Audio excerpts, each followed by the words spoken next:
Va ser un dia com avui, ara fa 10 anys, quan va aparèixer als carrers de Guadassuar un element gran i groc que va cridar l'atenció a tot el qui passava al seu costat. Coneixíem la seva utilitat? Però 10 anys després, aquest fet ha suposat que la Comunitat Valenciana estiga al capdavant de la recollida selectiva de les distintes fraccions de residus. Fou el juny del 2000 i tot va començar a Guadassuar. Acostumats com estàvem a la recollida selectiva del paper, cartró i el vidre, no ens va resultar difícil acostumar-se a separar aquesta nova fracció de residu. El treball que durant tots aquests anys s'ha estat fent des de la Generalitat Valenciana i en col·laboració amb Ecoembes i Ecovidrio és fruit d'uns acords que han tingut com a màxim objectiu la preservació del medi ambient i els ciutadans i ciutadanes com a protagonistes principals. En aquest moment, la Comunitat Valenciana disposa d'un ampli parc de contenidors per a la recollida de residus d'envasos lleugers i de paper cartró que alcança les 14.000 unitats de cada un d'ells.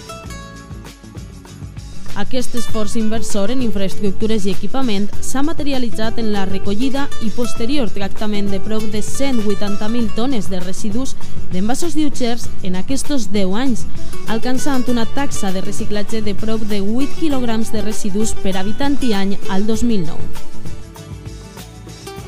En el cas de la recollida de paper cartró i a través també dels acords de la Generalitat Valenciana junta a Ecoembes, s'ha possibilitat duplicar la xifra de contenidors que es tenia a l'any 2000 amb una inversió de 3,8 milions d'euros només en els últims 5 anys, afavorint el seu creixement.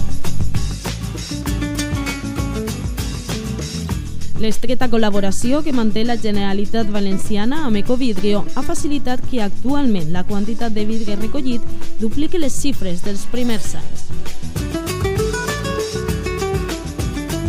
Són més de 18.000 els contenidors de vidre repartits per tota la comunitat i que la situen per damunt de la mitjana nacional amb una taxa d'un contenidor per cada 283 habitants.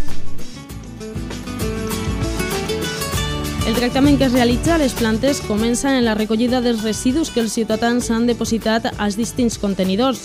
Una vegada en la planta, el material recollit passa per un modern i meticulós procés de selecció i classificació fins que s'arriba al punt òptim per poder ser reciclat.